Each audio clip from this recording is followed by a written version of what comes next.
Alors, vous avez ici une photo aérienne du monastère de la Trinité-Saint-Serge. On va s'approcher.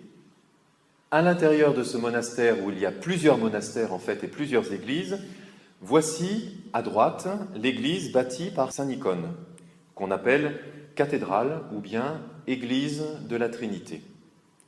Alors, on va atterrir, voilà, la même église bâtie par saint Nicone. On va rentrer et à gauche, vous avez la tombe de saint Serge de Radonège.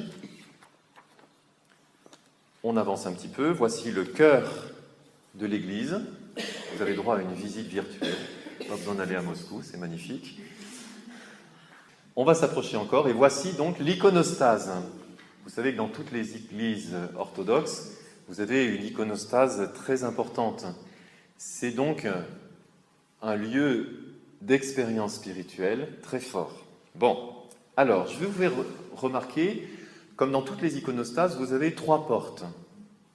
Et dans la liturgie orthodoxe, on rentre et on sort par chacune de ces portes, mais pas n'importe comment, c'est en fonction de ce qui se passe dans la liturgie. Au centre, la porte qui est fermée, là, s'appelle la porte royale.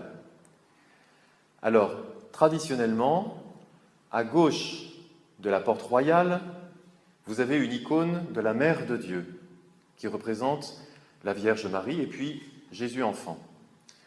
Et puis, normalement, à droite de la porte royale, vous avez une icône du Christ Pantocrator. En fait, à cause de l'icône de Roublev qui a été canonisée, eh bien, le Christ Pantocrator a été mis un cran à côté, à droite. Voilà, c'est celle-là, normalement, qui se trouve à côté de la porte. Donc, vous avez l'icône de Roublev directement à droite de la porte. Ça nous dit la haute estime et la vénération que l'on a pour cette icône, pour l'avoir mise à cet endroit-là.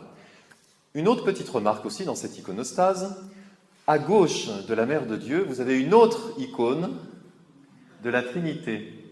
C'est marrant ça, hein? Alors retenez bien, celle-là n'a pas été peinte par saint André Roublev, mais on va en reparler un peu plus tard.